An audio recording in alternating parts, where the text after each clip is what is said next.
really understand what made Diablo the monolith it is today. For context, Diablo 1 and 2 were developed not by Blizzard Entertainment proper, but by a team that they purchased called Condor that was later renamed to Blizzard North. Despite having the Blizzard name, the team had full autonomy to do whatever they wanted as long as they developed the Diablo series. And so they did. This very small team of developers came together to create one of the most unique dungeon crawling experiences the PC market had seen up to that point. Diablo 1 was the first of its kind, a real-time isometric action RPG with a dark, brooding aesthetic with a great presentation and multiplayer. It was a smash hit for Blizzard, so they commissioned a sequel. And if you know anything about the ARPG genre, then this is where things get interesting. Diablo 2 set out to do everything Diablo 1 did, but better. More character classes, more interesting loot that kept you grinding for hours upon hours, many biomes and enemies to fight to keep the gameplay interesting, and just an overall more dense, more atmospheric experience. It's a game that can feasibly be played forever because of how all of the variables work in tandem to keep the experience fresh and unique each time you play. The entire appeal of Diablo is seeing your character progress from a slow-moving, wimpy damage dealer into a literal tornado that brings nothing but death and destruction in its wake. It's a game that every developer that makes an ARPG uses as the golden standard. If Diablo 2 does it, it's probably gonna be good. The loot philosophy behind Diablo 2 is what made the game stand out when it first released back in the 90s. In an interview with Ars Technica, project and design lead for Diablo 2, David Brevik said, quote, "The loot lottery is kind of a system by which randomizers are generated. The best analogy is it's a slot machine. Every time you kill a monster, you put a quarter into the slot machine and pull the lever, and out could come nothing. You could get your quarter back, or you could hit a jackpot. So if you could think of pulling the levers every time you kill a monster, it's got kind of this addictive quality, just like slot machines are addictive. So is the I am going to maybe win something big here," end quote. Diablo's loot was very much designed with that slot machine quality, where not every kill could result in a piece of loot, but when one did drop, it really meant something. Even if it was a white rarity that was already outpaced by what you had in that slot, you could sell it or use it for crafting materials. The game didn't barrage you with garbage in order to overburden you with loot. It carefully balanced it in a way that made each and every drop valuable in its own way, while also pleasing that dopamine receptor in your brain. This is what made the loot in Diablo 2 so amazing, and so it became the gold standard for ARPGs everywhere. We can see many games try to take up the mantle of Diablo 2's successor pretty often, but I think the one game that was most successful in that pursuit was Path of Exile, which is strange to think about. You would think that Diablo 3 would carry the torch as a Diablo 2 successor, a game that improves upon everything 2 set out to do and carry the legacy of the franchise forward into bigger and better places. But no, it didn't. Diablo 3 was a game that struggled for a long time. While it was initially going to be developed by the same team behind Diablo 1 and 2, it became clear that the scope of the project was much higher than the previous games. The developers set out to make what they thought would be the natural progression to the idea, to make Diablo an MMO. On a podcast with Diablo 1 and 2 game designer Max Schaefer, he said the following, quote, "We wanted to make it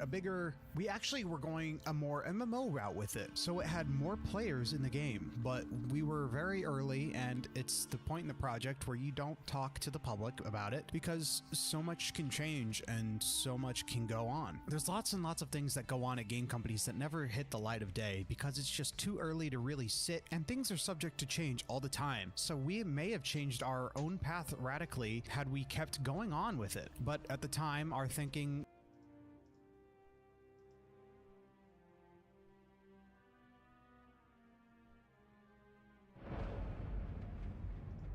was to go on more of an MMO style with it, with big communities in game, not just like a session based 4-person or 8-person or anything like that, but to really make a big overworld and a giant shared community," end quote. Something tells me when Blizzard headquarters heard about this and what Diablo 3 was going to become, they weren't so keen to the idea, seeing as how they were in the middle of developing World of Warcraft at the time. There were probably some initial talks that Diablo could potentially cannibalize sales of the upcoming World of Warcraft. Not much is known about the development of Diablo 3 before it was eventually restarted in 2005, but needless to say, it didn't go great with the initial team, which is quite confusing. Why would a team that has proven themselves multiple times with some of the very best-selling PC games of all time not have the leverage they need to create what they wanted? The team slowly fell apart, and Blizzard North eventually collapsed with not much information to say why. And this is why the Diablo 3 that we have today is so different from the previous two games. Diablo 3, and by extension mentioned Diablo 4 were games created by people who had little to no input on the franchise prior, which is why these games are so vastly different from what came before. These were games that were developed by a completely different mentality and skill set, a skill set that was working on the world's most popular MMO of all time, which is why we see a lot of crossover in terms of art direction, gameplay, development philosophy, and so much more. I think Diablo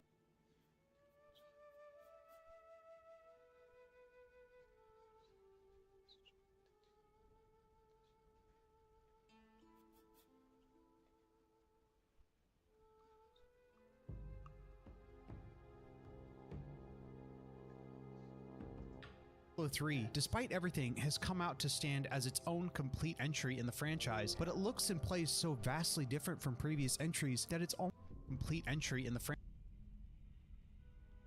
franchise, but it looks and plays so vastly different from previous entries that it's almost unrecognizable from those games. If anything, it looks and plays more like Torchlight than it does Diablo, which isn't a bad thing, mind you. It's just different from what people expected from a Diablo game, which is why I say that Blizzard doesn't understand Diablo. The developers behind Diablo 3 and 4 misunderstood the assignment in different ways, but I think 4 is the most egregious in the way it handles the ideas it sets out to do. The developers' hearts are in the right place, but I think ultimately the goal of the project is misguided. You will never be able to the right place. But I think ultimately the goal of the project is misguided. You will never be able to recapture what made something so special in the first place, in this case Diablo 2, because it was made by its own people at that time and place, and that's something that can never be recaptured. Diablo 4 is a game that constantly buckles under the weight of its own ambitions because it doesn't want to be its own game. It wants to be something else. It wants to be Diablo 2, which is something it will never be. And instead of trying to be its own thing, it ends up being this hollow imitation, a shambling corpse being puppeteered by systems and mechanics that all ultimately miss the point and don't understand what makes Diablo good. I think that examining the release of the game is a great place to start when examining Diablo 4. Back in 2023, Diablo 4 released in pretty high regard both critically and commercially. The game took strides to introduce a lot of new things into the Diablo universe, such as an open world, a vast story with great writing, impressive and immersive visuals, and enough loot to please even the most diehard fan. And what do you know? They made it a type of MMO, just like the original developers behind Diablo 1 and 2 wanted. It seemed like everything was going great for the newest entry in the Devil Slaying franchise. Everything always seems so great a week or two after launch, doesn't it? Even if the game has its issues, we can overlook them because the overall package is just so great. Diablo 4 in terms of visual, audio, effects, UI, and presentation, craftsmanship are all divine. No expense was spared in terms of how the game should appear to the senses. This is Blizzard's design team at the top of their craft and really pushing the boundaries of AAA game development. But then the honeymoon period wears off, and those little issues that you thought you could overlook just become more and more glaring. The open world that seems so vast with lots to do and kill seems so empty after the story's over. The loot that you've been picking up kind of sucks. It's all too niche and doesn't fit my build at all. And once you're done with the story, you're somehow only level 50. And for some reason, that's not even the halfway point to level 100 because of the way XP curves work. So now I have to grind these side activities and world bosses to get to max level, but also everything is level scaled, so there's no real content to work towards. And how many hours is all this supposed to take? Oh, just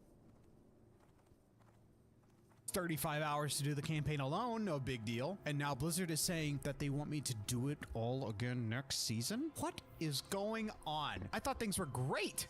Well, no, not really. Problems just became more glaring and glaring, and I think as people sunk more time into the experience, they could really tell what people wanted out of a Diablo game. And I think we can narrow that down to 4 elements: loot, the world, leveling, and the vibe.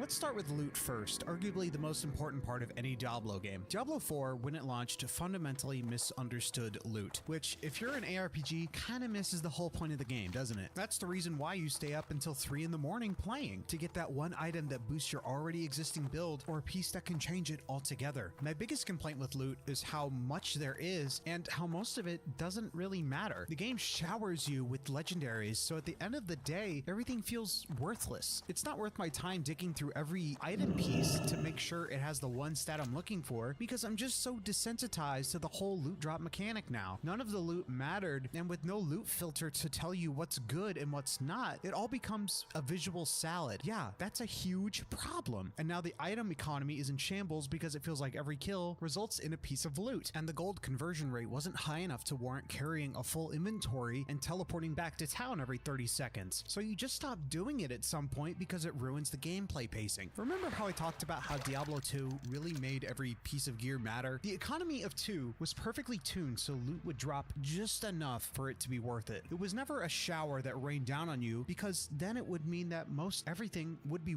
worthless. You would already have what you need. I gotta say, at launch, it was great fun seeing all the loot drop, and it was even fun seeing a legendary for the first time. Like, oh shit, let's see what this does. Oh my god, this thing can make my leap create mini earthquakes? That's awesome, sign me up. It's crazy that I get this at level 10, but okay. But now, you're inundated with legendaries after every dungeon, and when you have a different legendary aspect in every slot, you become heavily reliant on them to do anything fun. They lose all of their charm when you have more than one equipped, because all of the effects proc and fill the screen with nonsense. But that nonsense matters in order for your character to work and to function. I'd much rather prefer if you were limited to one legendary, but that's not how the game is designed now. You're supposed to extract the legendary aspects for these weapons to add to your codex, so you can stack as many effects as there are gear slots. And legendaries always have more affixes than a yellow piece of gear, so what's the point in choosing a yellow over a legendary? This basically makes anything under a legendary worthless, and that's not how a good loot system works. Gear sets are gone as well, a favorite of gear hunters everywhere because they keep you grinding for something specific. These can be class-altering pieces of armor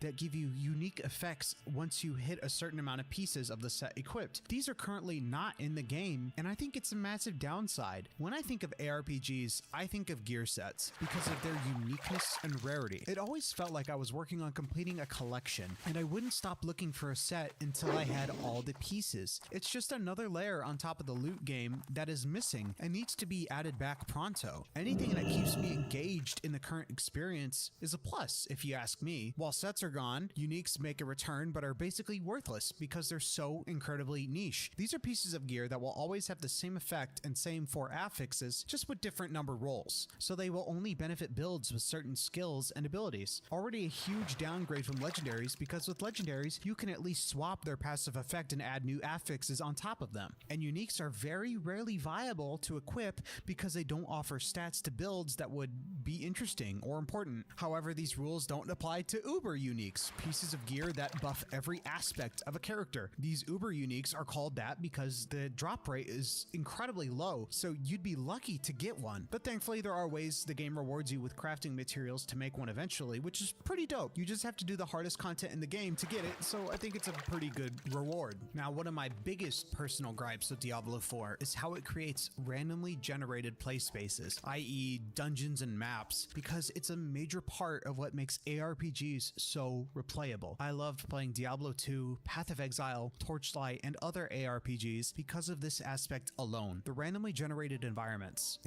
that were generated out of specific cells that are stitched together in pretty nonsensical ways most of the time, but that's what makes them fun to explore. Each time you enter an area or even reset a dungeon in Diablo 2, it might look the same, but it would never play the same. Nothing is ever in the same place, terrain is different, and enemy spawns are unique. It keeps you on your toes because you know generally where things are, but it still requires you to keep an eye on your minimap to know where to go and where you've been. It's all about the vibe, man. The dungeon crawler experience, because that's what Diablo was first and foremost. A dungeon crawler, but only with Diablo 2 did we get an expansion on the idea. Not only are dungeons randomly generated, now the entire world is. And when you look at both of these aspects, you begin to see why Diablo 4 falters in both of these areas. Now, the game is open world. Gone is the random generation of the older titles in place of a more persistent, handcrafted world. But why? In developer interviews, they say that the open world format was chosen as a sort of narrative necessity. When you take a look at the narrative of Diablo 4 as it takes you to all these different parts of Sanctuary, you can see why that is. It really gives all the unique locales space to breathe and be their own place with their own vibe. But when you're done with the story, what then? What purpose does the world offer at that point? Well,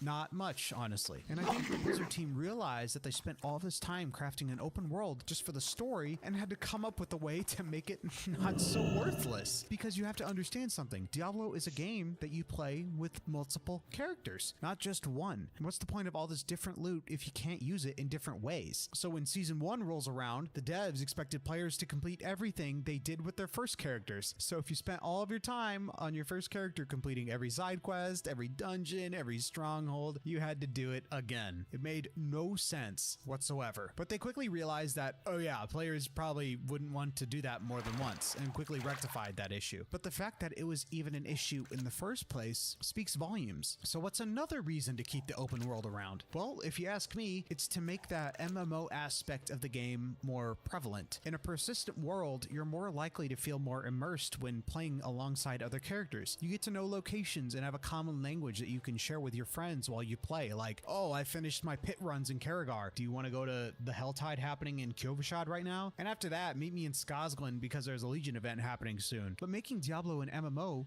ruins part of the Diablo experience. Diablo is a game that needs to be experienced either alone or with a small group of friends because it's a game all about isolation. And the MMO aspect adds nothing to this experience. When I see another player in the open world, I usually only give them a passing hello from the emote wheel. Nothing more. Because we're all just running around grinding the same content. We're busy and we have stuff to do. It doesn't make any sense to form a party unless you're doing super bosses because the game scales to your level anyway. And when the game was released, there was nothing to do once you hit max level other than to kill Uber Lilith, farm nightmare dungeons, and do Helltides, basically all stuff you do in the open world, with the exception of a few super bosses that are hiding in their own little battle arenas. The world feels empty and without character at that point. When the entirety of the map is scaled to my level and every town has the same vendor with minor dialogue changes, nothing really sticks out. It's all one boring, mile-wide, inch-deep area with little to do outside of busy work. And that to me is the saddest aspect of the open world. Sure, it's cool to be able to play with any of your friends and have the content scale to their level, but in the end, it makes nothing really worth doing over another because you're all doing the same content to level up. So why level gate it in the first place? I also dislike farming dungeons because they're not random enough. They're too predictable. Go to one side of the dungeon to get a key, now go to the other side to get a key, use both keys to open a door, find another key to open the boss door, then go fight the boss. Now repeat this forever. I appreciate the team going through the effort to make a lot of new tile sets for the dungeons, but at the end of the day, they're all too samey to really make a difference. All of these dungeons have clear identities, but even playing the same dungeon in a row, you can tell that the minimap shape is far too similar to the previous one. The best way I can describe the dungeon generation in this game is like a subdivision. Dungeons are always generated with one through line with multiple little branches to lead to other locations, and all these little branches end in a roundabout that leads you back to the main path. And once you see it, it's hard to unsee. I don't know if it's a bad take or not, but give me back the world and dungeon generation from Diablo 2, where you can enter the same cell 5 times in a row and a boss is in a room you don't expect it to be in. This is what dungeon crawling is all about. Experiencing the unexpected and being on the tip of your toes. Diablo 4 doesn't understand that and instead makes the dungeoneering experience feel like a Sunday drive. Very pretty, but boring. And like, let's talk about these little worthless side events in the world. Like, why are there sellers even in the game? They're just worse dungeons with nothing unique to offer. And Legion events are pretty pointless and have issues working for me most of the time. I'll be bouncing around one side of the area to the other after mounting my horse because of the absurd amounts of lag. And don't even get me started on world bosses, man. These were such a cool concept in theory, but in practice in a solved game, they spawn and get trounced in sub 1 second. Like, watch this shit.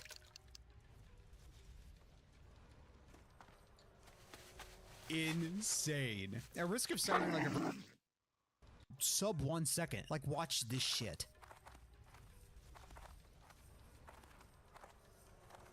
insane. At risk of sounding like a broken record, let's just say I'm not the biggest advocate for the open world. The way it's designed feels antithetical to pacing, and its existence contributes to another huge downside of the game: leveling and scaling. Leveling in Diablo 4 is not a journey, because like it or not, you're going to be getting from 1 to 100 in the same place you started, and you're going to be grinding the same Helltide locations until you're sick of it, because the entire game is developed around it scaling to you. Enemies you fight at the bottom of the map are going to be the same level at the top, so there's no sense of journey anymore. It really makes the entire world feel so devoid of challenge when you can slay anything in the same amount of time as you did at level 5, but now you're pressing 4 buttons instead of 1. And without a story, there is no direction in getting your character to higher levels other than farming whispers for the tree. It doesn't feel thought out at all, and when I start a new character, I'm always disheartened because 1 to 50 is such an afterthought for leveling. It's clear that the majority of the thought went into developing the 50 to 100 gameplay experience, and that's the one thing that disincentivizes me to make a new character. I usually love leveling in ARPGs, but without a journey to guide me through the areas with new monsters to slay and new challenges to overcome, what's the purpose of it? That's what Diablo 1, 2, and even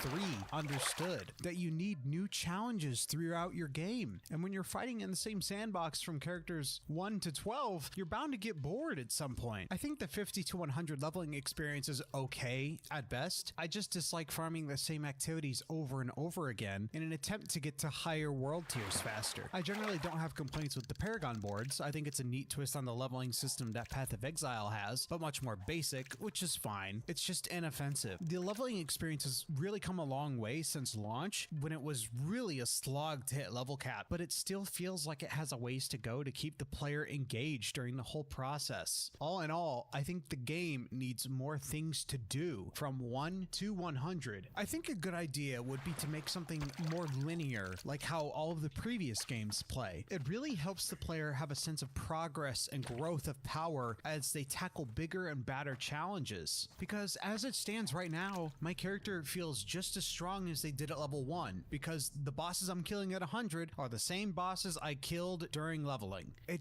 doesn't feel great. And now let's talk about the vibe. You know the Diablo vibe. When you hear that twang, oh yeah, you know it's Diablo time. But Diablo 4 lacks that vibe that makes previous games so distinctive. In order to go for a more grounded and painterly aesthetic inspired by Gothic Renaissance paintings, I feel like something was lost in the transition. When we go back and look at Diablo 1 and 2, there is a definitive charm that those two games had, and I think a lot of it has to do with the rudimentary claymation-inspired look. It functioned very similarly to games at that time where pre-rendered models were posed in different ways and converted down into low-resolution sprites. It's very fun seeing these low-fidelity facsimiles of humans and demons go at each other's throats, and it lets the player's mind run wild with the what-ifs of the carnage. I don't know if I'm communicating it correctly, but I think it's pretty clear that Diablo 1 and 2 are vibes-based experiences. A vibe is something that's difficult to describe, but you can really feel it. It's the way the lighting hits the environment, the way the characters talk to you, the way the music hits after a long and grueling dungeon run. Diablo 4 is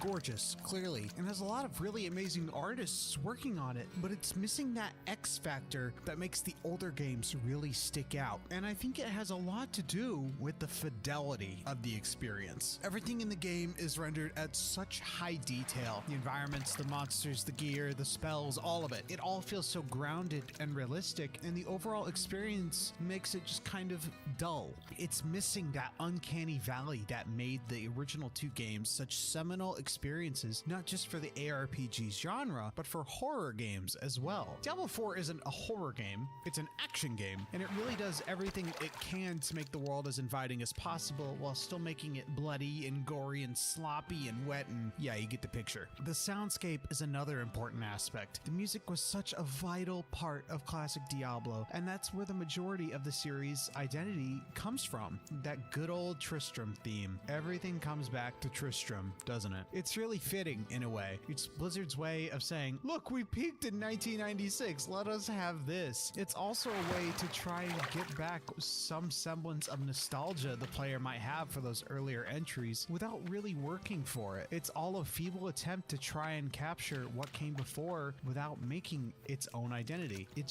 I think it's just just sad. The game really doesn't have the confidence it needs to sustain any long-term cultural relevance, so it feels the need to constantly keep referring to the past. Now look, I don't think it's right to rag on the game endlessly about what it does wrong. I think that if you really want to examine something in depth, you need to be charitable and examine what it does right as well. So let's look into those things. With the addition of Loot 2.0, the game has evolved into something that I think many people can reliably say is one of the better ARPGs on the market. When the game launched, Loot had way too many affixes that were too situational, but Loot 2.0 simplified the loot system and gave the player a lot more freedom to cater their own loot journey. When a piece of loot is generated, it now has a flat amount of affixes it can spawn with. Whites have 0, blues have 1, yellows have 2, and legendaries have 3, and uniques will always have 4 specific ones locked in. In the overall amount of variant affixes have been lessened to give the player less information to parse, so you don't need to set up a spreadsheet of why you should take one sword over another. Add on top of that the new tempering and masterwork systems. Tempering allows you to roll for additional affixes on legendaries to let you get specific things you might need or juice up certain aspects to your build. So in my example, I was playing a Dust Devil Barbarian, so when I was tempering my weapons, I would always roll for additional chances to cast extra Dust Devils and improve my damage to enemies within melee range, because that's where I do most of my fighting. Now hear me out. This is where it gets fun. When you hit World Tier 4, the hardest world tier, legendaries and uniques have a chance of spawning with greater affixes. Greater affixes make it so one of your affixes that spawn has the highest roll possible and has an increased 1.5 multiplier on top of it. So this is where the dopamine hits return. This season, I spent a lot of time farming Hell Tides in order to grind items with greater affixes, because the items can spawn with as many greater affixes as they have slots. So legendaries can have 3 and uniques can have 4. However, this still means that legendaries will always be better than uniques because you can only temper additional affixes to legendaries for some reason. This continues to make uniques even more situational, so their effectiveness has dropped substantially. Now, masterworks are what takes the cake. So let's take everything I've taught you about greater affixes and tempering and improve upon them. Much like greater rifts in Diablo 3, the pit is where you go to collect new materials to upgrade your loot an additional 12 times. And every 4 tiers of upgrading an item, one of your affixes on your loot is boosted an additional 25%. Do you see where I'm getting at here, man? This is what I've been wanting this whole time. They've broken down loot to its barest essentials, so now any piece of loot you find, in theory, has the ability to really become powerful. But there is an element to gambling to it, but that's always been inherent